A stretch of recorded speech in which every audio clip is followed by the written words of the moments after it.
Hello, and welcome to the final session of Beyond Certainty. What does discovery mean in an open and AI world? My name's Danny Kingsley, Director of Library Services Information at Deakin University Library. We've had a jam-packed day so far. We started with a keynote from Dr. Leslie McIntosh, who was looking at how there's a reduction of trust in scholarly research, particularly due to poor research practice. She described trust markers, things that we can use as consumers to ascertain the trustworthiness of the work. We then went on to a panel discussion focused on influence, and then after lunch, a panel discussion focused on discovery.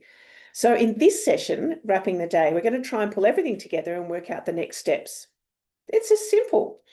All right, so joining me here again on site, we'd like to say hello again to our discovery panelist, Ramona Naker, who's the project lead of the Gen AI Framework Activation Project at Deakin University. We've got from our influence panel this morning, Alan Jones, the General Manager of Software Engineering at the A2I2 Institute, who works on design and implementation of industry applications, some of which incorporate AI. We welcome back online Dr. Thomas Corbin, the Research Fellow for the Centre of Research and Assessment and Digital Learning, Deakin University, from Discovery. From this morning's session, we've got Danny Johnson, the Director of Library Services, Outreach and Scholarly Services, who's been leading the library's work on AI for the university. And we welcome back Ingrid Mason, the Head of Collection Platforms and Growth and Engagement at the National Museum of Australia. So welcome, everybody. So we're going to run this session slightly more fluidly than we've been running the previous ones. And we want to partly turn back to our audience and look at their sort of their responses to different questions. So we're going to go to Amenti to start. And the first question is, given today's discussions, what are your current observations on the question of AI and discovery? So while we have those questions coming up on screen, I'm going to go to a question that's come through, all observations come through on the Q&A today throughout the sessions. So here are some comments.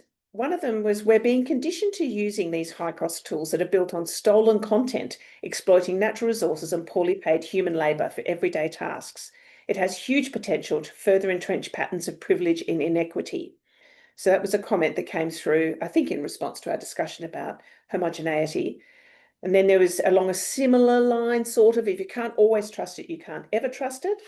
And there was another observation about the framing in one of the Menti questions about the distinction between creating and consuming knowledge, and that was really a market sort of view of the question. So the idea of consuming knowledge as though it was a non-renewable resource seems quite inappropriate and unhelpful. So there's some observations that have come through on, they're sort of not questions, but comments. I don't know if any of the panelists here have any thoughts on any of those. I guess I have some thoughts on the first comment around the stolen content. I think something worth noting is that open content doesn't mean commercially open. So yes, I guess AI is using this data, even though it's not, it hasn't kind of there's no fair use around it, there's no attribution, that kind of thing.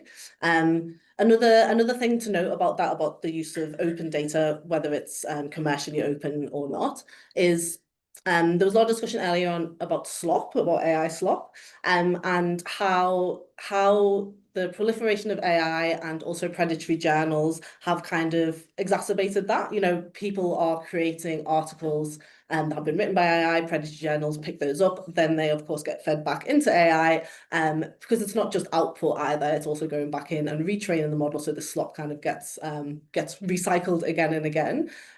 So I'm not answering the question, I'm not answering the comment directly, but it was just an observation of, yeah, certainly some of the training data that's being used from AI is stolen. It hasn't been agreed that it could be used for AI, and then and how that links into the data that it is using, the open data, that it isn't actually always of great quality either, and in fact has been created by AI in the first place. So there's so many issues around this kind of open model, and then the regurgitation of slop as well.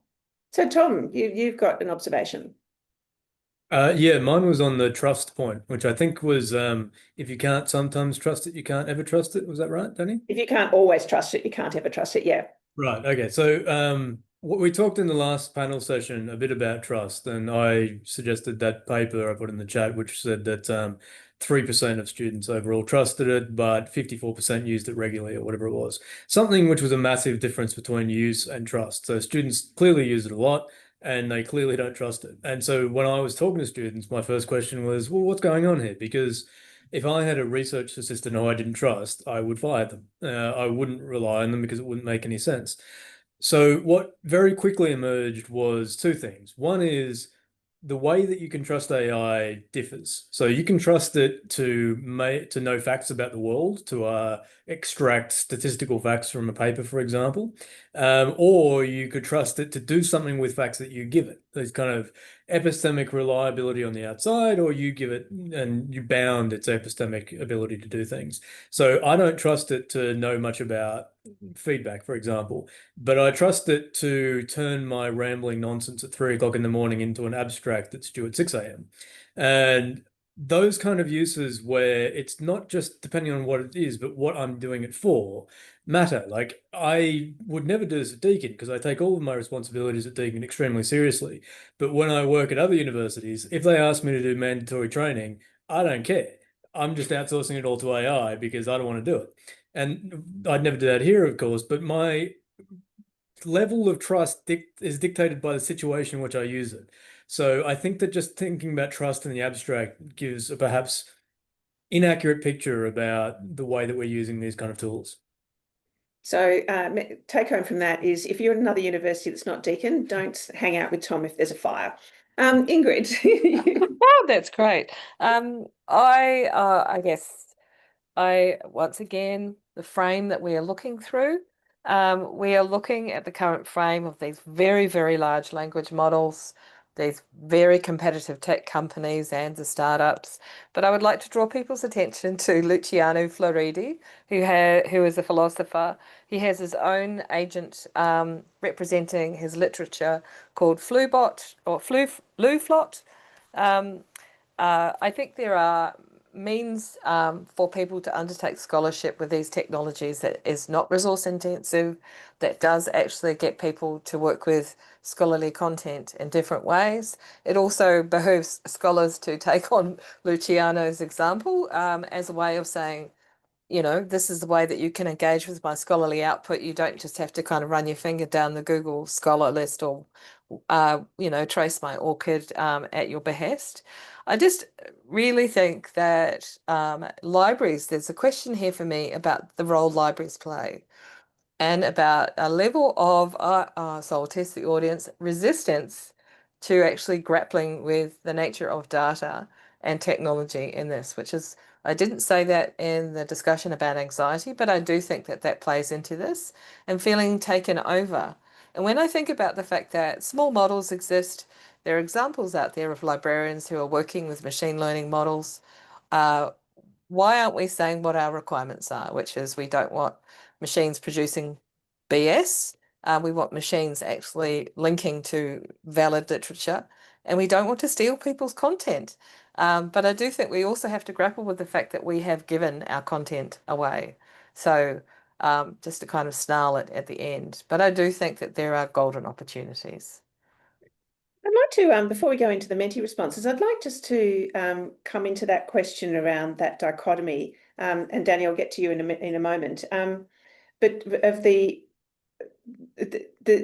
question around the resistance and we talked in both panels around this question about pushback in different ways and our need to be able to think about ways of approaching the whole question around AI because of this feeling of agency and lack of agency.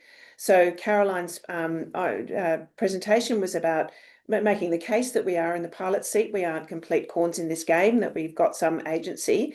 We talked to one of the panels, and now I can't remember which one because my brain scrambled, about that we're in a small, I think it was with you, but we're in a small window now of time where we have an opportunity to really step in and try and take control. I think it would be good for us to explore that a little bit. Danny, I'm probably now coming back to you, and you probably want to talk about something completely different. Apologies. That's fine, Danny. I was actually going to, I guess, reflect on something that Ingrid said in the previous panel, but also just then as well that I really liked, which was that idea of the frame and what frame are we looking at this through. And I think that's been my reflection listening today and participating today, is it's a really complicated and nuanced conversation, and black and white thinking actually doesn't help. So thinking about what is the frame that we're looking at the questions through, or the challenges or the opportunities through, and being able to understand that we need to take the frame out and have a big, big picture, philosophical, complex,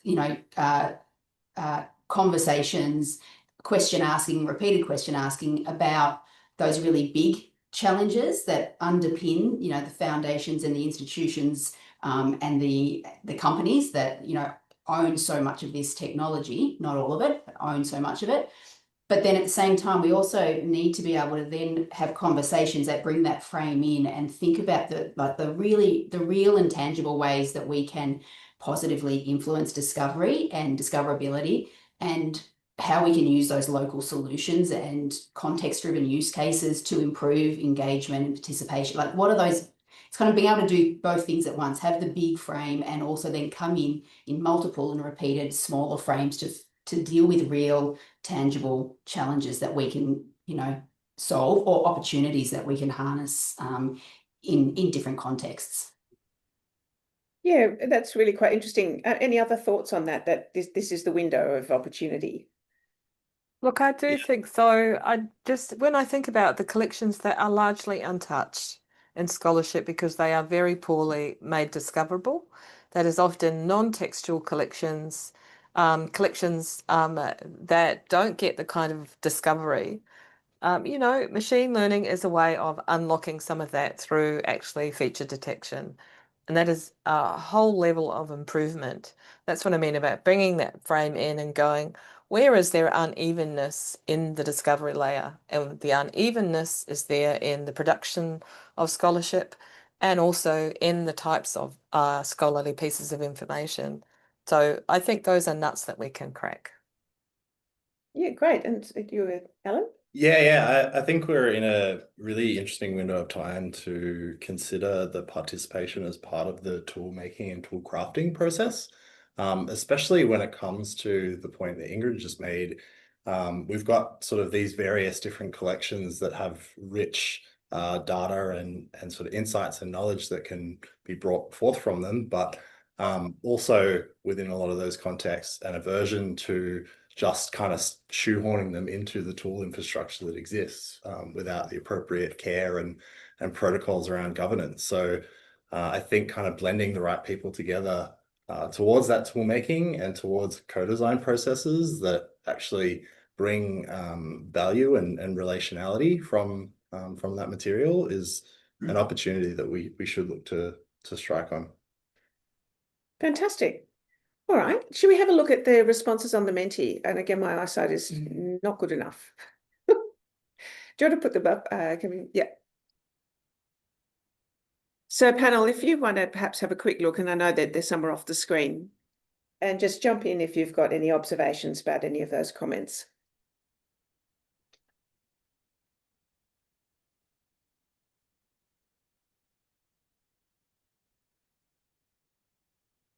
Just jump in because I can't see anybody on the screen. So if you've got look, something to say. I think it's really interesting the about the empowerment, and I think you alluded to this, Thomas, about the dominating language of English in most of these models, and the fact that countries that don't primarily speak English, and I'm speaking about parts of Scandinavia, have heavily invested in building language models so they can actually provide support and services to their constituent communities. And so that's multiple languages that are spoken in Scandinavian countries because the services that are out there actually don't cater to them. And so there's the layers to this are significant. And it's particularly, I think it's kind of interesting for us to think about the way that our vision kind of gets distorted across to the Pacific, our friends across the Pacific, whereas actually, that's what I mean about owning the problem. We have English as a dominant common language here, but we've got people speaking many, many other languages. And so I think there's some very interesting questions in there about how do we actually unpick this when we move that frame out and realize that the frame has actually driven us all to think about particular tools that are on the market at the moment. But then there's all these countries who've realized that none of these tools are going to meet their needs because they speak completely different languages. I think the Europeans show us a very different example. I'd be interested to hear from university library colleagues from that part of the world, given their strength in multiple language presentation.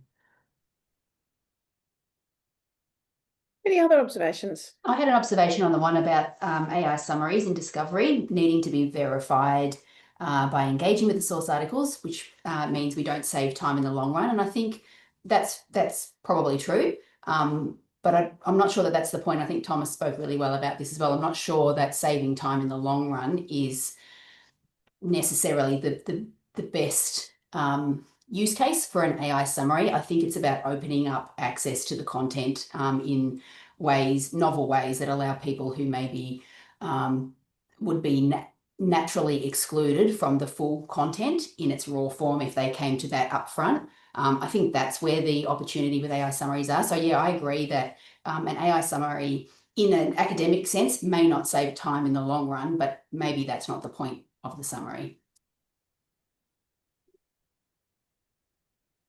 Yeah, I was going to say almost exactly the same thing, but you actually said it much better, so I'm very glad that you did. The only thing that I would add is perhaps slightly even off topic, but the efficiency word. So we've been talking about largely the way that students use these tools, what these tools can be used for. We haven't talked a lot about the commercial side of it, but I think it is worth checking it out. I mean, just doing a Google search for AI summaries or AI reading or whatever is really interesting because you very quickly see how the vendors present themselves, and they're all about time saving. It's all about efficiency, productivity, and all this crap. And it doesn't seem to stack up. I mean, efficiency in AI, almost always efficiency just means trade-off. It's not that you're doing something faster, it's just trading off one thing for another thing. And I think that's very true in the context of AI summaries. But yeah, you see this, don't spend 2 hours on a thing when you can do it in 30 seconds, all that stuff. And I think that we need to be aware that that's the dominant commercial language, and that our language needs to meet up with that at some point. I suggested earlier that engaging with this myth about extraction, that there is an objective thing in a reading that you can identify and extract in the abstract, I think that's obviously nonsense. But the reason I think that's important to have is because that gives us a way to engage with this dominant commercial narrative about efficiency.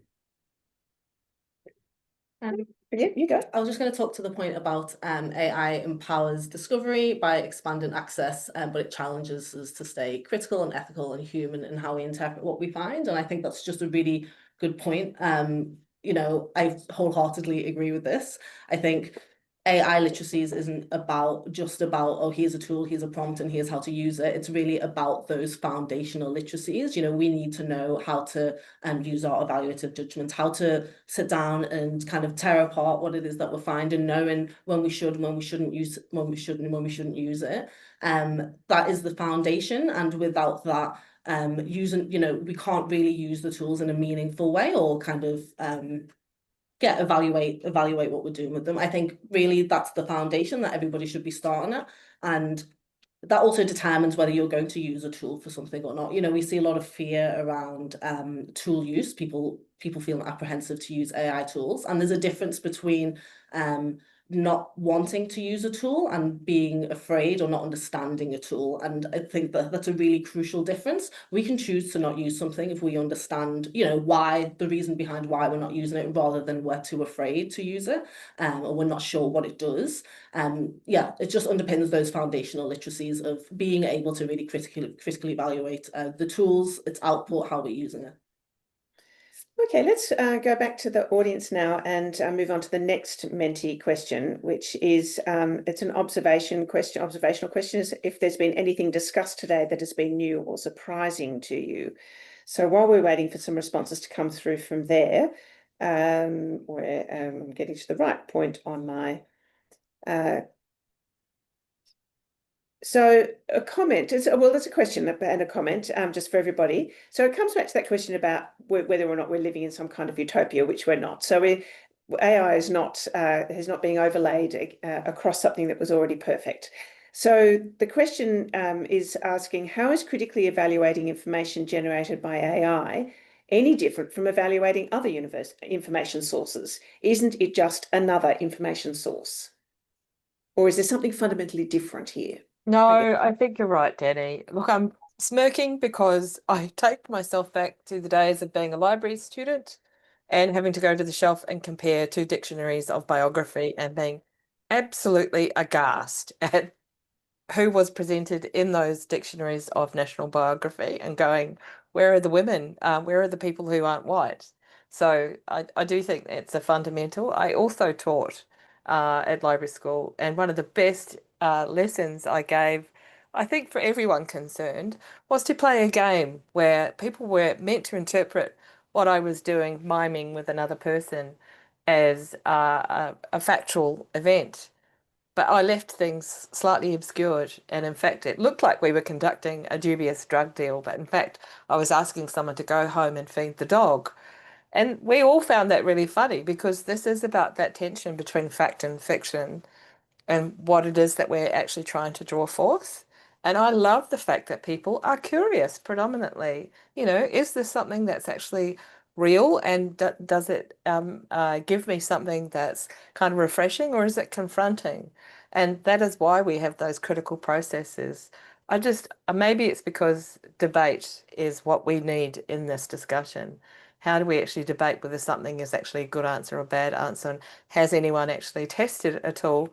To say to a tool, actually, you're wrong. That is just a whole lot of bland rubbish.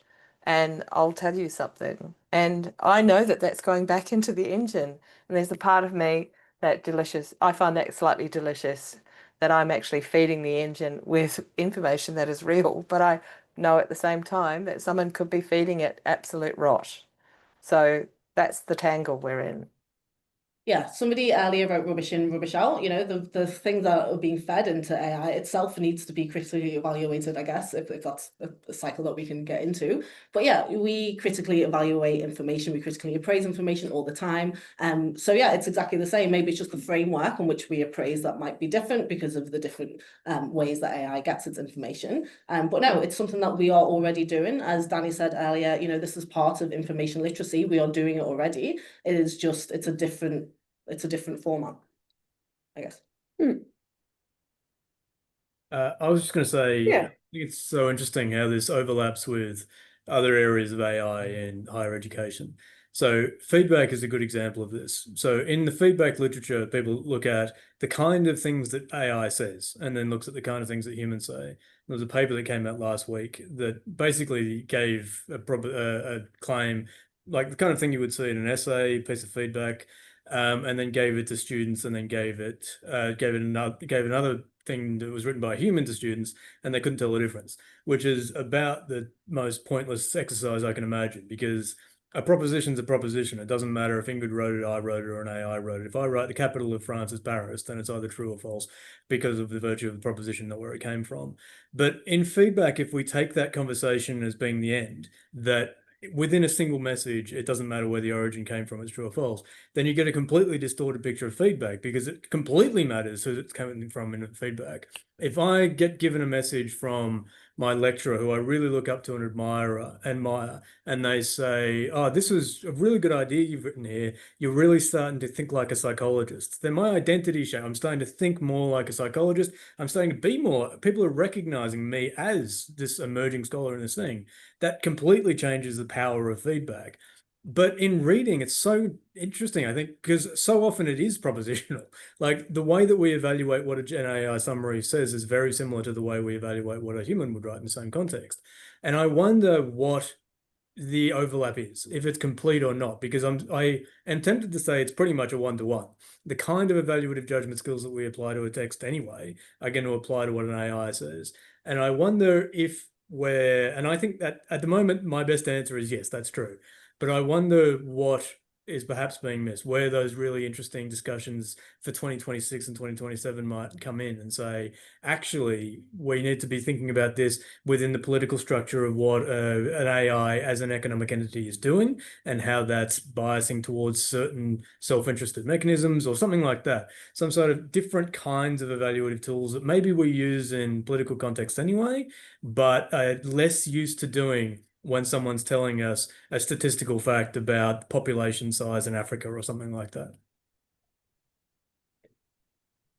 Fantastic. The question, I'm just noting that the question that's up in Menti is not the one that I asked verbally. So that we've got going back. We're talking about current observations on the question of AI and discovery. That is the question that's going up at the moment in Menti. So apologies, I read out the wrong one. There's a whole heap of responses in there now. Let's have a look at those.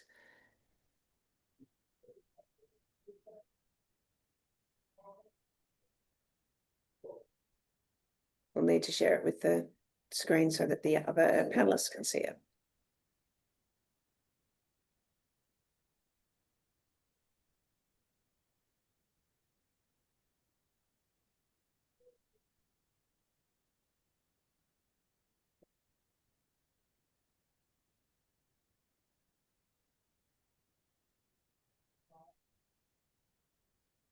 Opening the floor.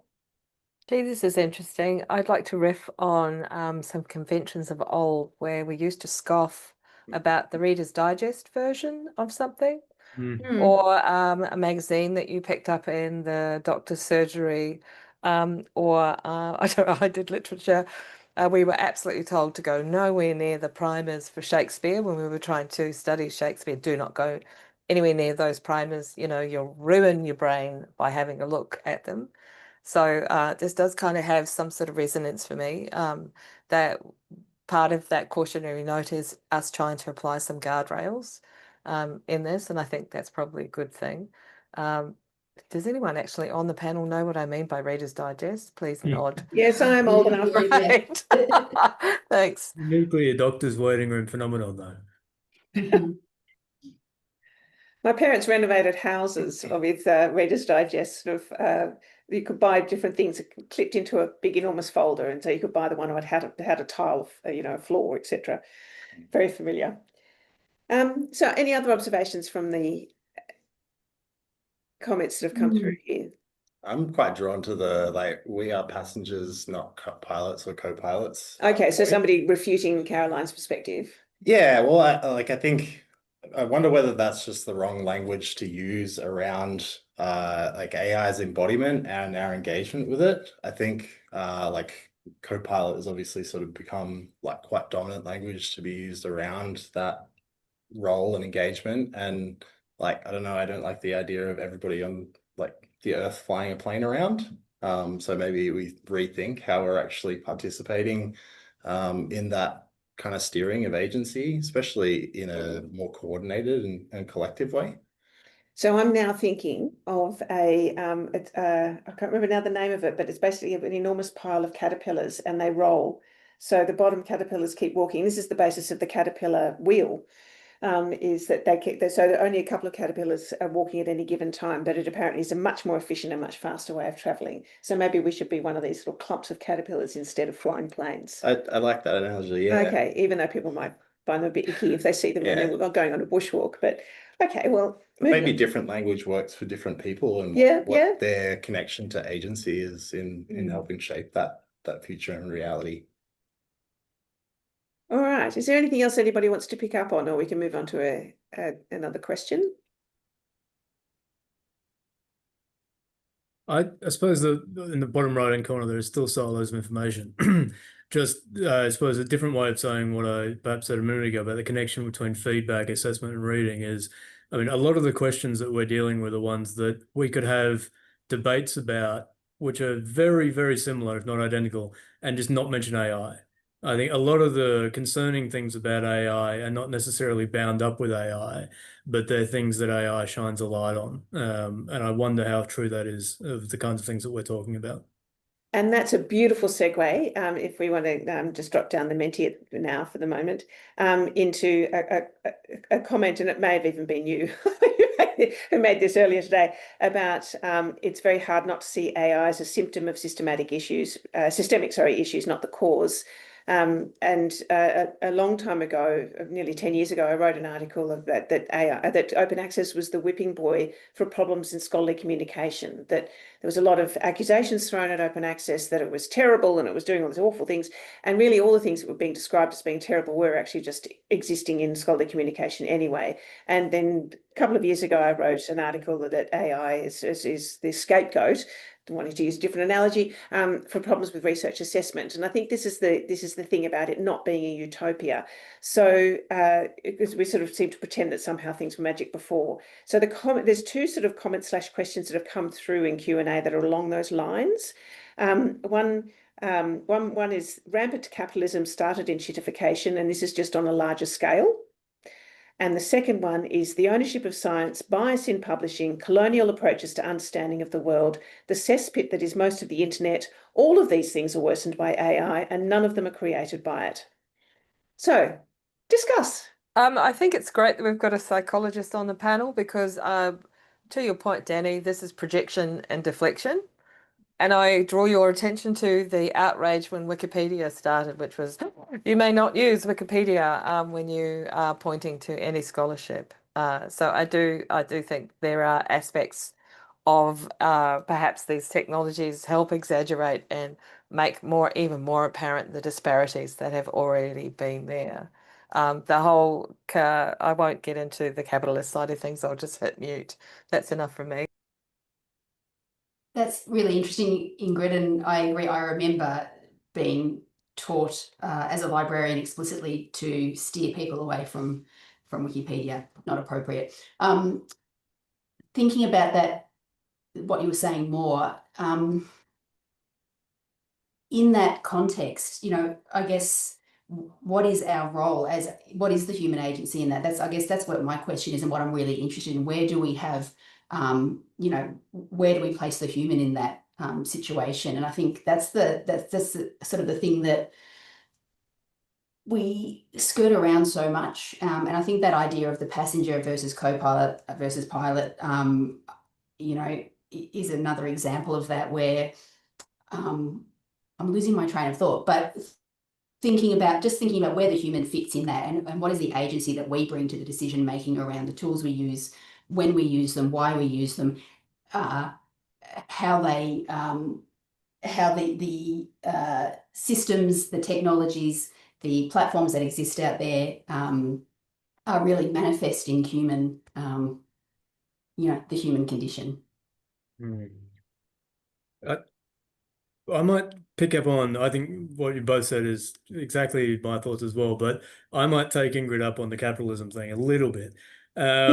Because I have seen a few comments in the live Q&A thing pop up as well, which I think were on similar topics about how can we, essentially by using these and supporting or doing this, we're supporting some pretty horrific stuff, theft on grand scale, environmental catastrophes and things.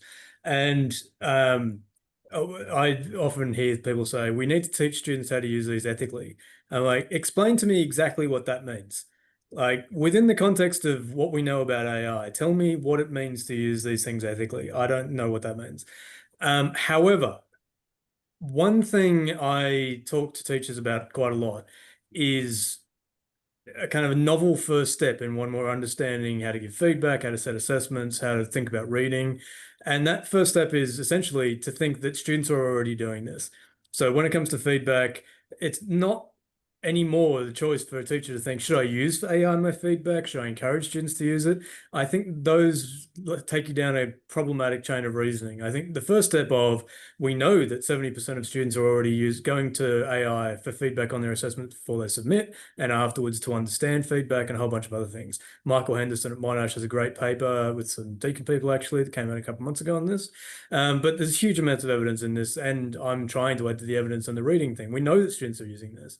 So in that sense, I want to keep the, broadly speaking, capitalist concerns inside the tent. but I want to be able to talk about them, talk about these things at the same time, because it's important that that we have a discussion based on the fact that students are using these, and not forget that there's a whole lot of concerns that we need to be aware of and discuss at the same time. I think the reason I'm laughing is because I don't know if anyone was reading about the drop in Disney subscriptions more recently with the cut to a comedy show in the US. Disney subscriptions took a nosedive. So I do think there's consumer power. I also think there's a golden opportunity here for the scholarly community to say these are our requirements. Actually, we don't want these big heaving rip-off machines that regurgitate material that's often fed by Reddit. That's what I meant. If you let me unpause the button, I will advocate for being explicit about what our requirements are, that we actually don't want these technologies with this particular way of building machine learning to dominate what's offered on the market. That actually we want tools that are fit for purpose. And perhaps that comes back to your question, Danny, which is why have universities not said to the market product developers, we do not want these types of products. We think they're pretty rotten and we'd actually like better ones. Thanks very much. Or the finger will come in the other direction, which is you build your own products. And so I do think that is about the market and what products are available and how we advocate for what it is that we want. Because at the moment, that's what I mean, the frame is only focused on those large language models. And there are models much smaller, less resource intensive. There are processes by which these companies are now starting to pay for content, which is not a bad thing. But we could say, actually, we're not going to take products built off ripped off content because we think it's really rubbish and it's unsustainable. So I do think we have agency by declaring what we will and won't do. There's a couple of questions that sort of feed on from what we've just been talking about, actually. It's sort of still within that envelope of capitalism in some ways. So there's two. One is, what are your thoughts around the fees that full access to these tools present to higher education students? The tools are limited when using the free version. So that's a sort of cost question. And a question that was originally specifically for you, Danny J, but I think is for everybody. And it's slightly tongue-in-cheek, is this noble idea of connecting to sources that would have previously been out of reach for some users, dampened somewhat by Springer and Elsevier removing abstracts for everything but fully open access articles from OpenAlex? So for those of you who aren't right deep in the world of publishers and what's going on, Springer and Elsevier, two publishing companies, they claim copyright on the abstracts of their work. So they are not allowing even abstracts of work to be used by an open source product, bibliographic product like OpenAlex, which means that the volume or the source, the pool of material that that OpenAlex is using to then generate its information is much smaller. So that's again an economic question on the publisher's behalf, because they're saying we want to monetize that material. So there's some observations, I guess, about equity to access, really. I don't know if people have got thoughts on those. I do think thinking about the that particular question and noble ideas. I have many noble ideas. I think that is one that yes, that is a problem. I think coming back to that framing and thinking about, well, what are the local solutions therefore that we have that are at our disposal that we can work with that can combat that. Ingrid's idea around developing our own models or pushing back on companies, providing them with our needs, thinking about how we actually engage with that content that is within our control, that sits within our repositories, for example, and how we make that more open and accessible using AI, building technologies that allow people to discover that content, engage with that content. So I think, yes, that is definitely a problem, but I think it's also one of those challenges that exists in that big world of LLMs that we're just talking about and big tech. And I think some of the local solutions, that's where the real opportunity is. There is a comment from one of our attendees saying academic librarians, this is I think in response to you, Ingrid, why aren't we saying, how about you just give us what we want instead of this rubbish? Academic librarians have constantly told our vendors that we don't want their kleptomaniac text extruding machines jammed into every crevice of their products, but they don't listen. And I don't disagree. There's a question here about how do we know when we're dealing with AI eating its own tail? And I'm trying to remember. It starts with O. The mythical beast. Ouroboros. Ouroboros, is it? I thought it was Ouroboros. I think yeah, that's it. Yeah. Look, I do think that this is a very interesting kind of segue to what's happened to scholarly content. And I read the same thing, Danny, when I realized that, good grief, because we know the free flow of information is really great because it allows people all over the world who have access to an internet connection to actually learn. I was there at the beginning of institutional repositories. It was very inspiring to think that we wouldn't necessarily have, cost as a barrier, but it's actually being exploited, which is why it's being rolled back. And even the commercial players are seeing that exploitation.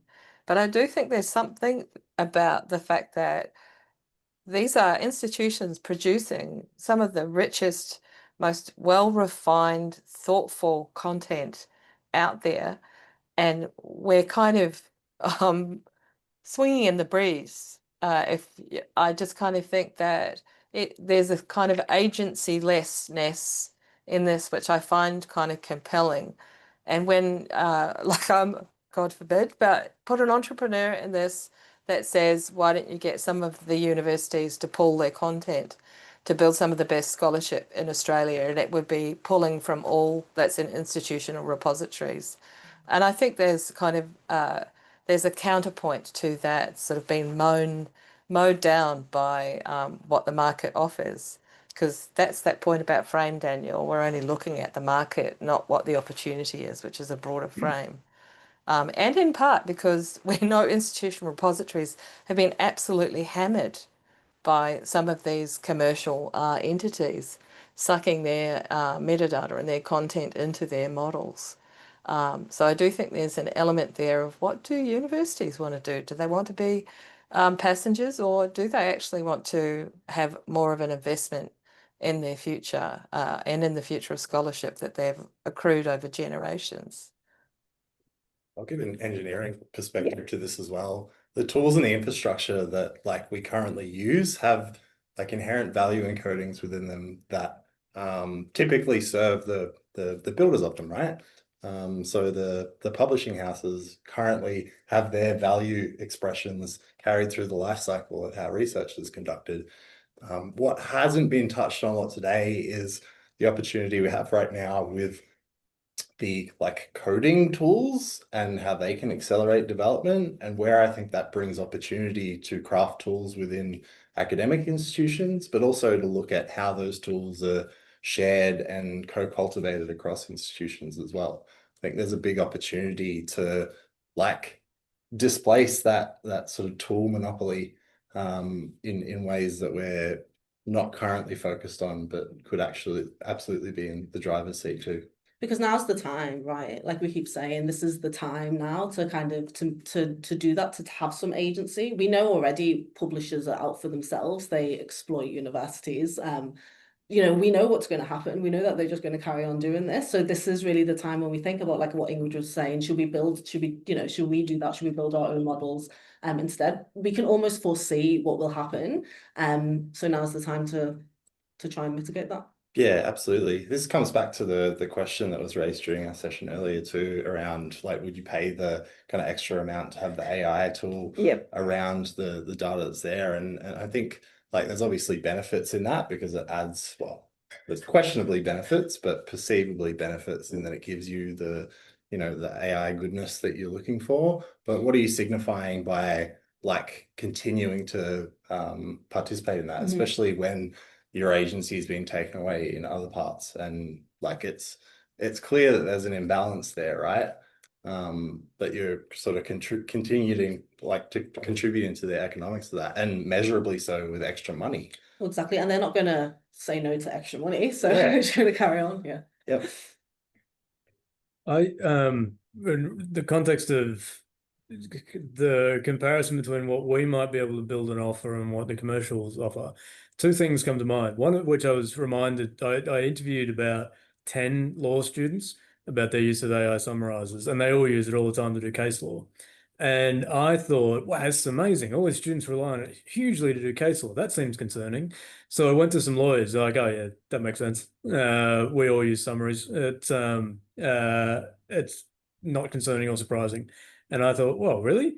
And then a few months later, Westlaw and Lexis both announced they were releasing subscription model some case law summaries, case law summarizer rather, that you can go in and it's got its own inbuilt thing with some sort of security built in. I don't know how the hell that works. But that apparently is now huge, and you just can't do law studies, or you won't be able to do law studies without it, because case law is so big and it's just going to be a standard way you teach law, apparently. So that's kind of discipline specific thing that I'm seeing emerging. But the other one that comes to mind is Cogniti. Danny Liu at Sydney University developed Cogniti during COVID, kind of started off small. Now Deakin, I think it's public that we're using it or about to use it. I hope it is. Yeah. And I think most other universities who can afford to pay Sydney University shitloads of money are going to be using it as well, because with a feedback context, it solves a lot of problems. Like, we know that students use their own AIs rather than institutional AIs. We've done many studies at Sydney, at Monash, Deakin, and they don't want to use the institutional ones because they don't want eyes on the stuff they do, which is unsurprising. But when it comes to specific use cases where there's benefits, so in a feedback context, making sure that the students is getting advice that's relevant to the subject rather than generically broad advice that might be relevant to the field, but isn't going to be looked on kindly by the particular teacher or lecturer or whatever. Cogniti solves that problem for students, and it gives everything more of an in-house control and a whole bunch of other things which are beneficial. And we're starting to see the benefits of Cogniti already. And I wonder what those uses are, because it's very easy to say I mean, I'm sure if we go to A2I2 and give you a bit of money, you can come up with a AI summarizer for in-house in a month or two, because the stuff you do is amazing. But what's the use for the students? Why wouldn't they just use their own tools? And I think if we can understand that, connecting that to their studies, making it more context dependent and showing them that utility, I think, bang, I mean, that's conversation over. All right, the final sort of formal question, and we're going to forward the Menti to the final question on the Menti, which we won't discuss because it's something that we will take into the follow-up conversation, which is what we're hoping to do. This is the beginning of the discussion. So the question, the Menti, as we wrap up our conversations here, is what didn't our discussions today cover that you would have liked us to talk about? So that's really an indicator of sort of next steps and next conversation. So audience members, if you could fill anything in there that you feel is pertinent and top of your mind. Meanwhile, back in the room, this, I suppose, comes back to this question about AI just basically amplifying existing issues.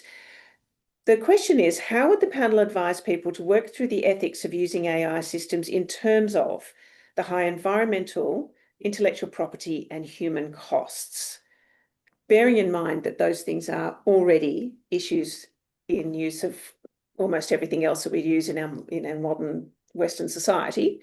So I feel like, Ramona, you might have something to say on this. Can you just repeat the first part? So how would the panel advise people to work on the ethics of using AI systems in terms of the high environmental, intellectual property, and human costs?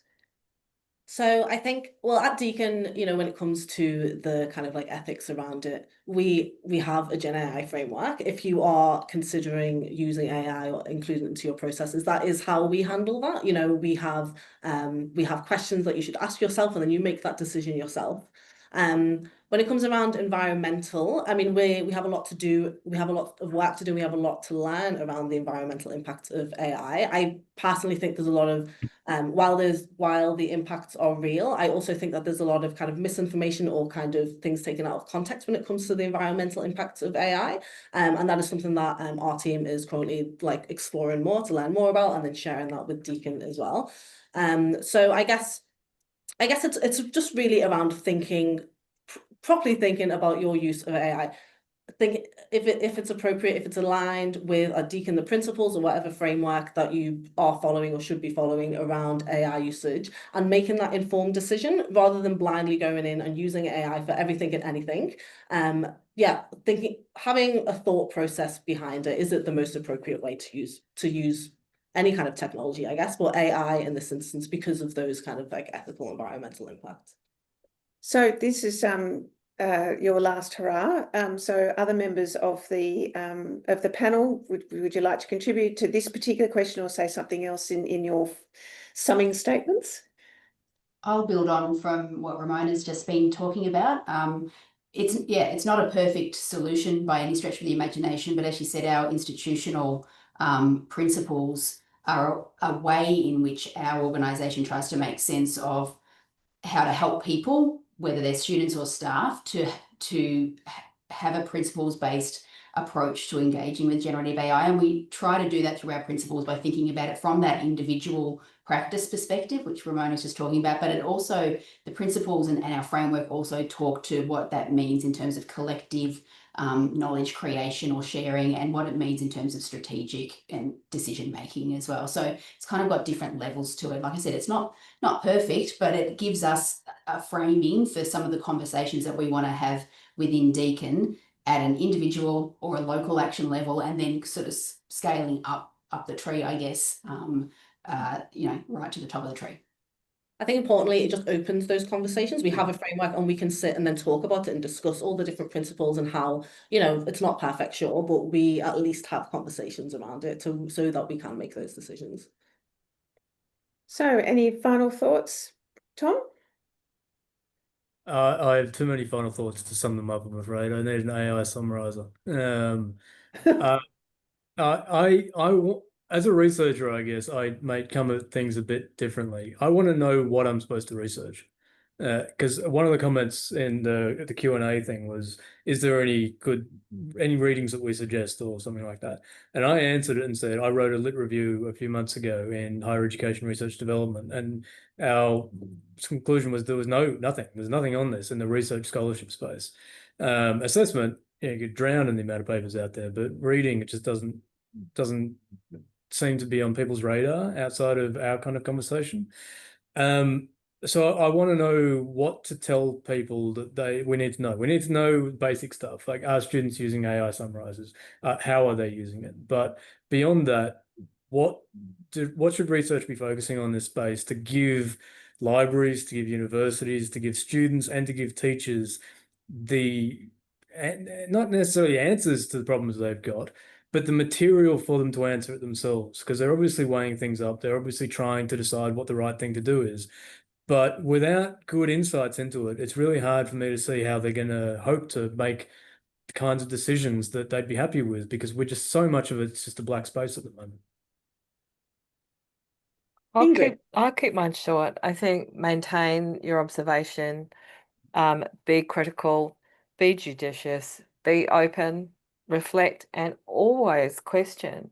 That is why I think this is so important, because it is moving, it is going to change, but I do think it is about understanding a kind of concept of the healthy mind, and where you want to kind of sort of lean on tools to do things, or where you actually want to do that work intellectually yourself.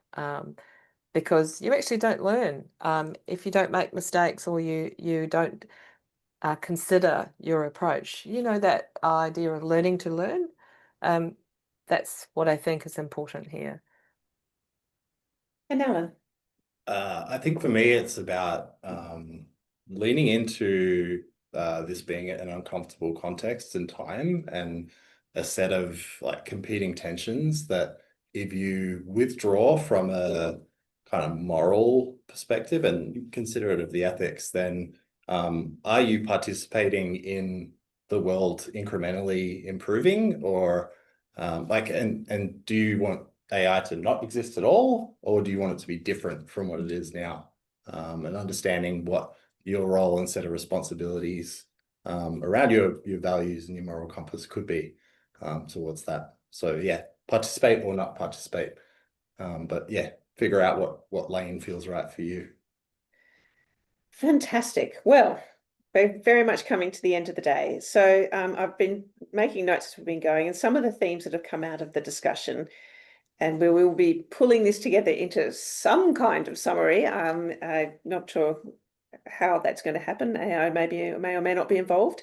But some themes that seem to have come out of the discussion today are, well, for a start, many people very much like Dr. Leslie McIntosh's comment before Twitter went musky. So that seemed to be quite popular amongst our audience, that there are two sides of a coin. While there is homogeneity in some of the summary results, AI also creates opportunity for people, say, coming from languages other than English. There's concerns about the interpretation becoming the truth itself versus allowing the students in these come from learning English not as their first language environments to study more effectively. So there's this real push and pull between those two perspectives.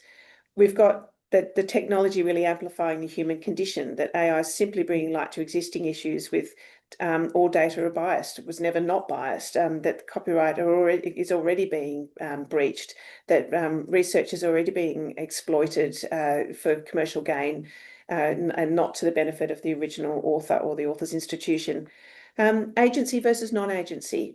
So while some people are feeling like this is a huge behemoth that's mowing them down and that we have no ability to fight back, it's inevitable, that's not actually necessarily the case, that we have the ability to develop tools and be in the driver's seat and make this work for us. And that we're the institutions producing content, and we really do need to be taking a stronger stance in demanding what we want and pulling. We've got our own content. We should be pulling it ourselves from our repositories and create more amazing knowledge. This is the ultimate of mashups, potentially. So overall, this is a really complicated and nuanced conversation. The Ingrid's conversations about framing, I think, is really valid and important for us to remember, that we go from the really big picture of the issues to do with the system. We've got the tech bros and the challenges underpinning the foundations of institutions, that really big geopolitical situation, right down to our ability to manage and direct discovery on an individual level about, and then when we're talking about what's within our influence, what's within our control, it's that's where we have direct control in terms, from a library perspective, in terms of assisting our community to navigate, and from a university perspective in building some tools that work better for us, and in also pushing back.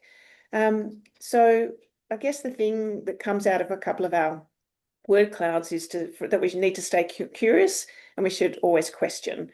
So I think that really wraps up the kinds of conversations we've covered today. In terms of next steps, we will be doing this report. We'll incorporate the ideas and contributions that we haven't talked about. There are still some questions and comments from the Q&A that we didn't get to. There's some material that was in the mentees that we have not got involved in discussions as well, but we will incorporate those all into the report. We'll send all of the registrants the links to relive the experience or send on to others. We'll also be sharing them out through social media. We hope everyone's enjoyed the event and feels inspired. And to finish, I'd like to thank a few people. First of all, our amazing overseas contributors for providing videos well ahead of time, which is AJ Boston, Caroline Ball, Aaron Tay, and Frauke Burkhoff. Enormous thank you to Dr. Leslie McIntosh for staying up so late and delivering her keynote live in person. Thanks to our local panelists, Thomas Corbin, Ramona Naker, Ingrid Mason, Dr. Luke Heemsberger, Alan Jones, and Danny Johnson. And in terms of logistics, thanks to Dom Corey for being here to make things work today, Rachel Wilson, Jasmine Barashar, and Matt Lyons for building the website, and in the Library Comms team, Tash Atkins and Amanda Page for building the registration system. Lastly, this event has been pulled together by an amazing and very small but powerful coordination team who I've been looking at all day. Chuchat Nan and Craig Patterson and the amazing Ali Abzani. It would not have happened without you. We are indebted. So we're all off to have a cup of tea. Thank you. Goodbye.